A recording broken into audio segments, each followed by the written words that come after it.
Ayan po mga kapatid, magandang umaga po sa inyong lahat at darito na naman po ako at muling magbabalik. Ayan, ang ating topic ngayon mga kapatid, kung sino nga po ba yung mga makikipag-ayos sa inyo. Ayan, ito yung mga nakagalit mo, mga nakaaway mo dati, ginawan ka ng masama, inagrabyado ka, niloko ka. Yan, tignan natin kung sino tong mga taong gustong makipag-ayos sa inyo mga kapatid. Yan, pagpasensyahan na ninyo po at ngayon lang po ako nakapag pag live pag bablog ulit dahil kagahapon busy po ako sa gamutan at mamaya po sa mga magpaparitual ay tuloy po ang ritual natin mga kapatid. Tuloy na tuloy po yan, hindi po yan pumapalya. Yan.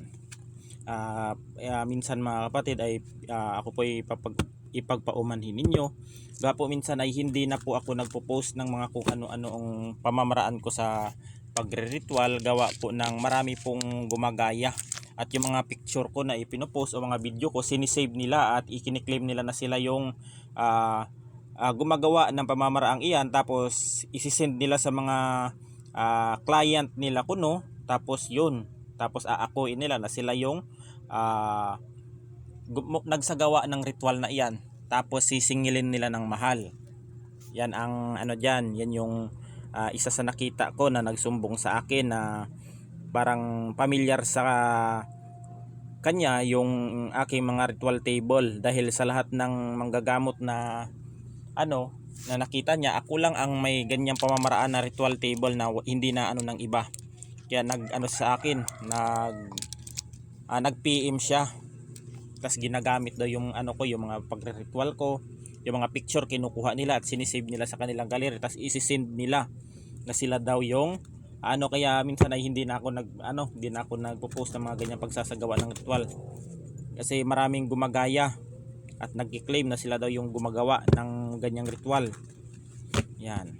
Tayo kasing ang iba kasing mga manggagamot mga kapatid, may kanya-kanyang pamamaraan ng ritual yan. Kung ano yung pamamaraan ng ritual sa kanya, pamamaraan niya yun, wala akong paki doon. May iba-ibang estilo at pamamaraan ng mga manggagamot, may iba-ibang kakayahan ang mga manggagamot. Kung kakayahan niya ganyan, hindi ako naiinggit diyan sa mga yan. Sa kanya pinagkaloob ng Panginoon yung ganyang kakayahan. Magkaiba kami ng yan. Sino makipag-ayos sa inyo mga kapatid? Tingnan natin.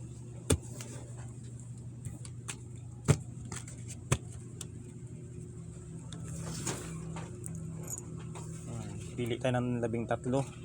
1, 2, 3, 4, 5, 6,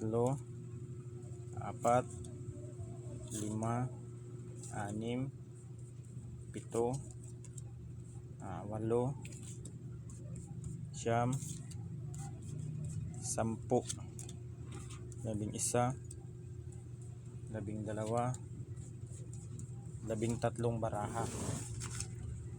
Yan. 13 baraha.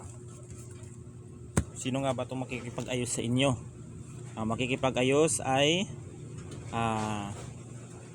yung taong ito na gusto makikipag-ayos sa inyo ay dating nagplano sa inyo kung paano kayo pabagsakin, kasi origin dito. Dating nagplano sa inyo kung paano kayo pabagsakin, kung paano kayo siraan, paano kayo sirain ang inyong buong pagkatao, ang inyong sarili sa mga taong gusto niyang siraan ka, dahil dala ito sa galit. Itong origin na ito, gusto makipag-ayos ito sa iyo dahil hindi po talaga hindi po siya nagtagumpay sa kanyang pamamaraan na paninira sa iyo, kaya gusto nitong makipag-ayos itong taong ito sa iyo. Itong origin, yan yung mga taong totoong gumawa sa iyo ng masama. Kasi nga makikipag-ayos sila sa iyo kasi na-trap sila sa isang sitwasyon. Parang sila yung naiipit, alam nila na sila yung mapapalabas dito na masama. Yan, kaya maghuhugas ito ng kamay na parang si Poncio Pilato sa inyo mga kapatid. Natrap sila sa sitwasyon kasi pag patuloy nila ang paninira sa iyo o paggagawa sa iyo ng hindi maganda, at pag nalaman mo ito, alam nila siguro na mababaliktad sila, kaya natatrap sila sa isang sitwasyon, kaya maghuhugas ito ng kamay sa inyo. Parang makikipag-ayos, makikipagbait-baitan, makikipag ano ito, para hindi mahalata na sila yung gumawa ng masama sa inyo. Parang tinatawag na makikipagplastikan itong taong ito, kasi natatrap sila sa sitwasyon na baka pag nalaman mo kung ano ang katotohanan, baka hindi mo alam kung ano yung gawin mo sa kanila, baka gantihan mo sila. Ito yung kinakatakot nila, na baka malaman mo yung totoo, na baka gantihan mo sila o di kaya gawan mo silang ng hindi maganda. Kaya natatrap ito, nakukonsensya ito sa kanilang ginawa sa iyo na paninira. Kaya makikipagbati ito sa iyo. Yan. Pero huwag ka magtitiwala mga kapatid. Lalo na pag may lamat na ang inyong yung inyong away dati, na hindi na napagkakaunawaan dati, kaya nagkagulo kayo. Huwag na kayo basta magtitiwala mga kapatid. Tulad ng baso, pag yan nabasag mga kapatid, hindi na ninyo mababalik sa dating hulman yan. Kaya may mga bitak-bitak yan, hindi ninyo maano yan. Kaya wag po kayo basta-basta magtitiwala. Yan.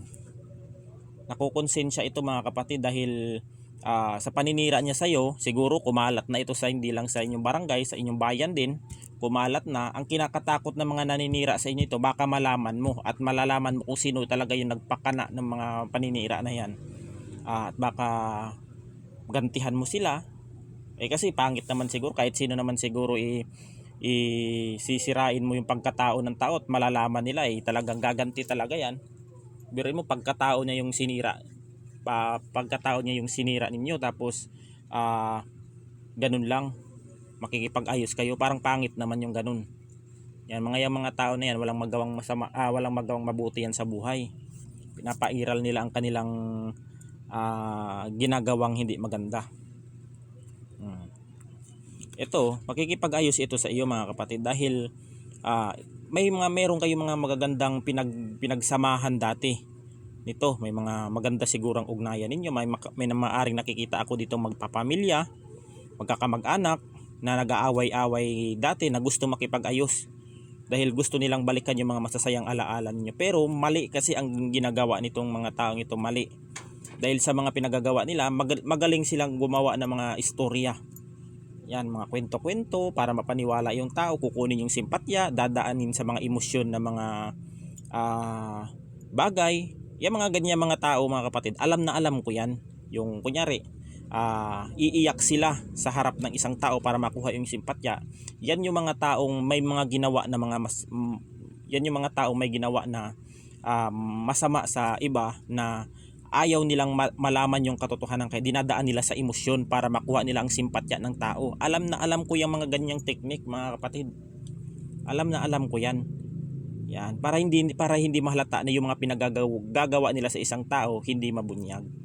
Yan, para papalabasin nila na sila yung biktima, tapos idadaan nila sa iyak para yung emosyon, para yung mapapaniwala nila. Alam ko yung mga technique na yan. Gusto kasi nito mga kapatid na yung bumalik sa dati ang inyong pinagsamahan, ang inyong masasayang mga banding o kung ano man, gusto nitong ibalik. Yan.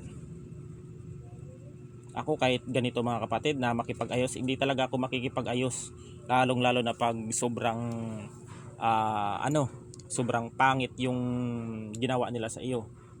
Meron dyan ganyan sa akin sa spiritual dinaan. Mga kamag-anak ko rin, magagaling din sila. Magagaling din.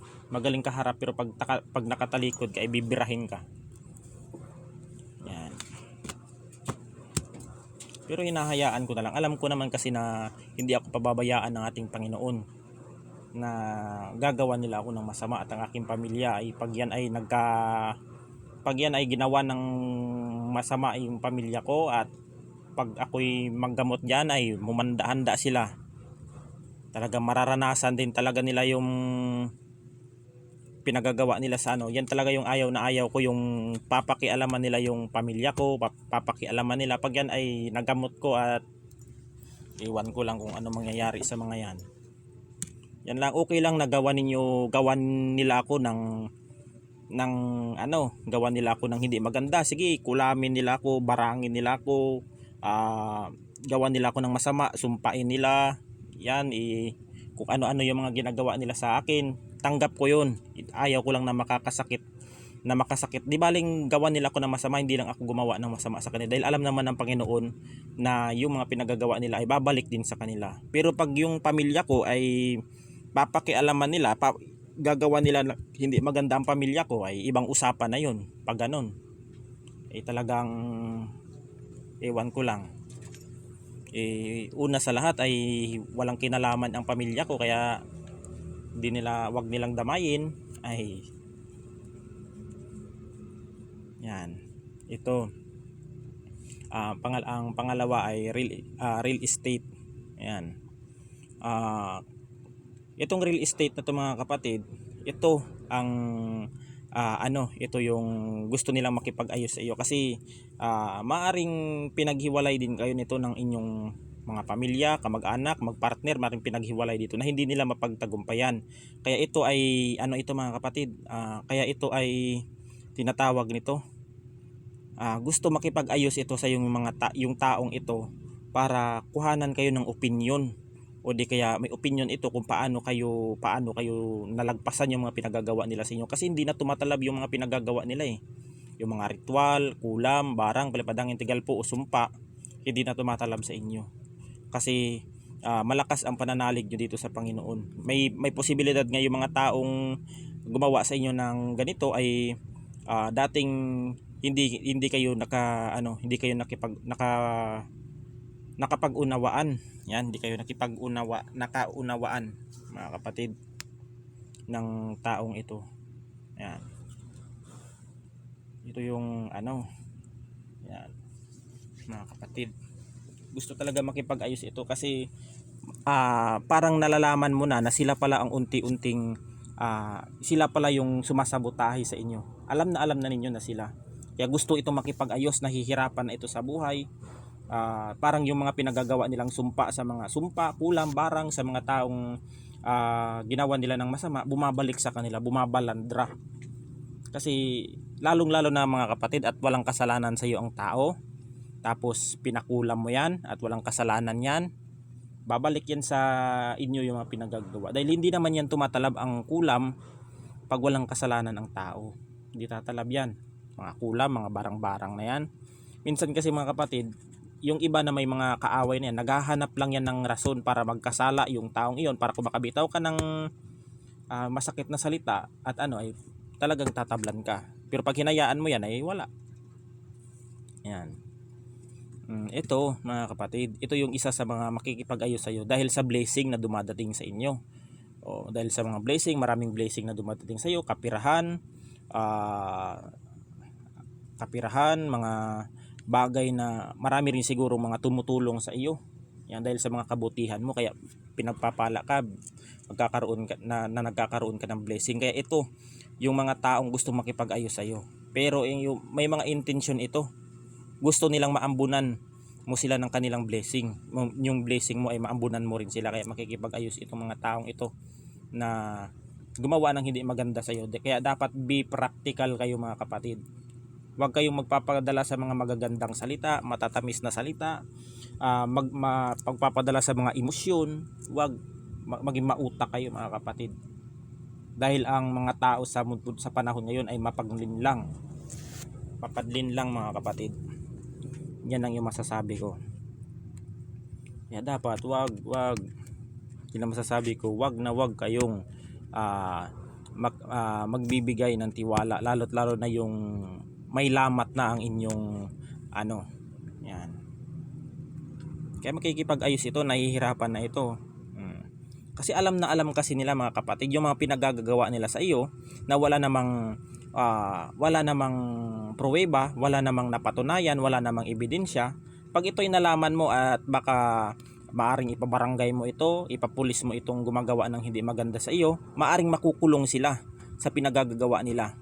Dahil maaari silang makulong lalo na sa paninirang puri. Yan, pagchichismis, pagpo-post ng mga hindi maganda sa social media, mga cyberbullying. Kasi mga kapatid, ang paninirang puri kasi mga kapatid, maaring pwedeng makulong ang tao dito sa mga pinagagawa. Kaya ito natatrap ito, kaya gusto makipag-ayos ito. Na baka malaman mo na sila yung nagpagawa o nagpakana ng kwento na ito, baka mapabarangay mo o makasuhan ito, maaring makukulong sila. Kaya makikipag-ayos ito. Yan, natatrap sila mga kapatid, natatakot sila na malaman ang katotohanan na sila ang gumawa ng pakana na mga chismis na yan, na mga haka-haka na hindi naman totoo. Ito yung kinakatakot nila. Kaya makikipag-ayos sila sa iyo. Yan. Yan ang katotohanan dyan. Lalabas at lalabas yan. Kasi yung mga, ikaw kasi dito mga kapatid, kahit anong mga hindi maganda yung mga pinagagawa sa iyo, kung ano-ano yung mga pangit na mga ginagawa sa iyo, mga pagmamaliit, pag-aalipusta, kung hindi maganda yung mga pakikitungo sa iyo, pinapanalangin mo na lang mga kapatid na maging okay ang lahat. Yan, na humiling ka siguro sa iyong mga, sa ating Panginoon, kung ano man ang mga patron na inyong sinasamba, pinapanalangin mo na lang na maging okay ang lahat. Yan, yung mga panalangin mo o mga kahilingan mo ay nagkakatotoo. Yan, kaya yung mga blessing na andyan sa iyo. Pero yung mga naninira sa iyo, natatakot kasi baka makulong sila dito sa pinagagagawa nila. Ang paninirang puri mga kapatid ay pwedeng makulong yan. Yan, buti pag lalo na pag pwede naman siguro manira ka ng tao kung may ebidensya ka. Kung maninira ka lang naman na wala kang ebidensya, ay ako mga kapatid, kahit ako ay pag ako talaga ay nagsalita ay talagang may pruweba talaga ako. Ganun ako, hindi ako natatakot magsalita basta nasa tama. Ayan, hindi ako tulad ng iba dyan na nagsasalita lang ng kung ano-ano. Ako kasi mga kapatid, bago ako magsasalita, bago ako mag-post ng mga social media ng mga vlog ko, pinag-aaralan ko yan na hindi ako mapahiya, na hindi ako na walang ki-question sa akin. Sa awa naman ng Panginoon, wala namang mga basher. Wala namang mga basher diyan na nanonood sa akin sa YouTube ko, sa Facebook page ko na iniinsulto nila ko. Wala, dahil alam ko naman kasi na tama yung mga yung mga proseso ko, yung mga itinuturo ko sa kanila. Yan. Kaya nagtuturo ako ng mga ganyan, yung mga orasyon na mga para magkaroon din naman ng kahit papano ay may karoon na naman ng lunas yung mga taong may sakit sa spiritual o physical, mga kapatid. Yan. Ang mga itinuturo ko na yan mga kapatid ay hindi po yung gawa-gawa. Yan. Galing po yan sa aklat na meron ako na ibinahagi ko lang sa inyo. Isinulat ko lang yung mga orasyon na iyan na ibabahagi ko rin sa inyo. Hindi ko naman ikayayaman yan mga kapatid. Ang sa akin lang naman, ipalaganap ko rin yung mga ganyang pamamaraan, yung mga orasyon, kung paano manggamot sa physical. Yan. Importante, meron tayong maitutulong kahit sa mga simpleng pamamaraan lang. Adventure. Kung papakalayo-layo ito mga kapatid, yung mga tao na naninira sa iyo, ay alam mo na, may opinion ka na dito na alam mo na kung sino yung mga naninira sa iyo. Yung mga naninira na ito, siguro ng ibang bayan ito, nagpakalayo-layo, nagtago, kasi malalaman at mabubuko sila sa kanilang ginawa kasi may adventure dito. Parang naglaylo itong mga to dahil sa paninira sa iyo. Mga kapatid, may travel dito, adventure. Kaya natatakot ito na baka pag nalaman mo ang katotohanan, makulong sila, maaari mong mapakulong ito. Kaya ganon. Yung mga paninirang puri na yan at may ebidensya ka at may testigo ka na ganito, ganyan, ay talagang ka talaga, papasok ka talaga sa hublo ng wala sa oras. Hahawak ka talaga ng bakal na rehas. Naguguluhan na ito ngayon mga kapatid, yung mga taong gusto makipag-ayos sa iyo dahil sa mga pinagagagawa nila. Gusto makipag-ayos ito. Yan, gusto makipag-ayos, gustong humingi ng tawad, gustong makipag usap sa inyo. Kung may pinagagawa man siya na hindi maganda sa inyo, gusto niyang itama yung mga pagkakamali na yun. Yan, gusto niyang itama. Kasi na-realize niya na mali yung pinagagawa nila. Nadala lang siguro ito sa emosyon, sa galit, sa inggit, sa hinanakit niya na hindi niya mailabas-labas o hindi niya makumpronta yung taong sa inyo, hindi niya makumpronta sa inyo, kaya idinaan nila sa paninira. Yan, kaya nagkakalat-kalat na at mapapagtagpi mo dito. Naguguluhan ito mga kapatid. Yan. Sa totoo lang mga kapatid, kung humingi ito ng pasensya sa iyo at aamin ito, siguro hindi mo siguro ito mapapatawad. Kasi nga pagkatao mo yung sinira niya. Tapos sira ka na sa mga kababayan sa baryo mo, sa barangay mo, sira ka na sa buong bayan ninyo dahil sa paninira na yan. Mapapatawad mo ba yan? Pagkatao ang nasira mo, ang nasira niya mga kapatid. Hindi mo basta-basta mapapatawad ito. Sa totoo lang, sinira nila yung pagkatao mo dito eh. Kaya naguguluhan ito. Yan. Kahit ako naman siguro, pag yan ay papakulong ko rin eh. Para malaman din nila na mali rin yung pinagagawa nila. Ikaw naghahanap buhay ka ng maayos, wala ka namang ginagawang masama, tapos sisiraan ka. Ay siya, pangit yun. Yun dapat ang good mindset. Iparanas mo rin sa kanila. Kung ano yung pinaranas sa'yo, iparanas mo rin ng doble-doble. Para malaman din nila, madala. Pag di mo binigyan ng leksyon yan, lalaki ang ulo niyan. Ito talaga, schedule plan. May plano talaga ito o isiset niya ang schedule na kung sakaling magkasalubong kayo nito, kung sakaling kayo ay magkikita sa isang daan, maaring makikipag-ayos itong taong ito sa inyo. May plano ito makikipag-ayos dahil hirap na ito. Hindi na makatulog ito, nakonsensya na ito kung ano-ano na yung mga pinagagagawa nila. Yan. Bago kasi mga kapatid, bago tayo magbitaw ng mga salita na mga ganyan, dapat siguraduhin ninyo na yung mga lumalabas sa bunganga ninyo ay nakakunik sa utak. Yan yung ano ninyo. Yan yung gawin ninyo, hindi yung lumalabas sa inyo dala lang ng galit, inggit o kung ano man, hinanakit. Wala po yan, wala pong patunayan.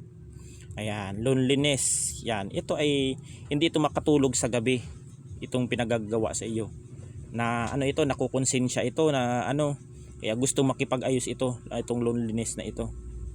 Yan. Pero kung makikipag-ayos, kung sakaling gusto ninyong patawarin, ay patawarin niyo, pero wag na kayo magbibigay ng tiwala. Pwede naman ninyong patawarin kung ang Panginoon nga ay nagpapatawad, tayo pa kayang tao lang. Yan.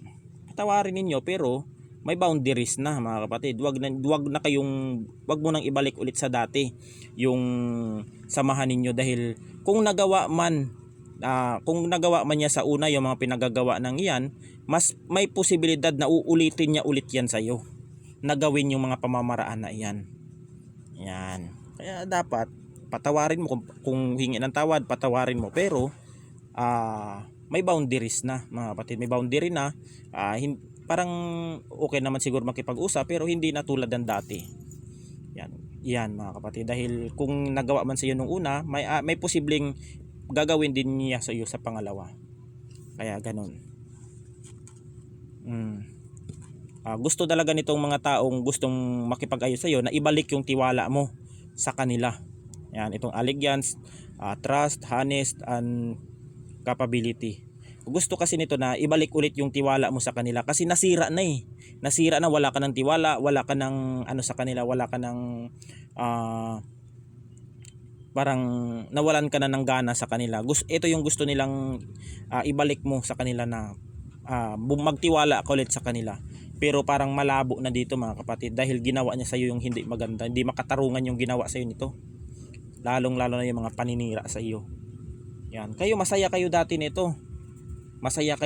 Nagbabanding kayo, kung saan kayo pumupunta, kumakain kayo sa labas, kung may okasyon, iniimbita ka nito. Ito yung gusto niyang ibalik, kasi nagsisisi na ito. Kaya gusto nitong ibalik ang problema lang kasi sa kanila, kung ano-ano yung mga pinagsasasabi nilang hindi maganda sa mga tao na kapaligid sa kanila para sirain. Hindi yun maganda. Yan. Tapos makisama sila sa tao Tapos maganda yung pakikitungo nila pag nakatalikod, iba na yung sinasabi sa mga kamag-anak, sa kung ano-ano para masira. Hindi po makatarungan yon. Gustong-gustong makipag-ayos nito para ibalik yung tiwala mo sa kanila, pero parang malabo na siguro na maibalik kasi may lamat na ito eh. Ito. Gusto nilang ibalik yung pagsasamahan, pakikipag-ugnayan ng inyong pamilya dito. Kasi gusto nilang maayos, magkaayos kayo, maging okay kayo, maging okay ang lahat at bumalik sa dati ang inyong pinagsamahan. Pero parang malabo na ito mga kapatid. May lamat na. Yan. Ito lang mga kapatid ang masasabi ko sa inyo. Pwede naman kayong makipag-ayos pero may limitasyon na. Hindi yung ibigay mo pa ulit yung magtiwala ka pa ulit doon. May minsan kasi mga kapatid, may gusto lang makipag-ayos yan. May mga ano yan, may mga hidden agenda yan yung mga yan. Makikipag-ayos sa'yo. Pero iba yung nasa isip niyan. Alam ko na yung mga mindset ng mga ganyan mga kapatid. Karap pa lang ang tao, karap ko pa lang alam ko na yan kung ano yung mga kahit emosyon, alam ko kung ang emosyon ng tao ay may sakit yan sa spiritual, may sakit sa physical, may sakit sa mental yan, sa pag-iisip. Alam ko yan. Kaya hindi nila ako alam ko ang mga taong pumupunta rin dito na kaya dapat lang tayo sa inyo kung makikipag-ayos kayo. Ang ito lang ang masasabi ko sa inyo ay kung ano man ang lumabas sa baraha at naka-resonate kayo ay nasa sa inyo na yon. Kung makikipag-ayos kayo, wala namang problema, pero mag-set na kayo ng boundaries para hindi po kayo maagrabyado muli. Yan lang mga kapatid, at hanggang dito na lang, at God bless us all. Ingat po tayo palagi.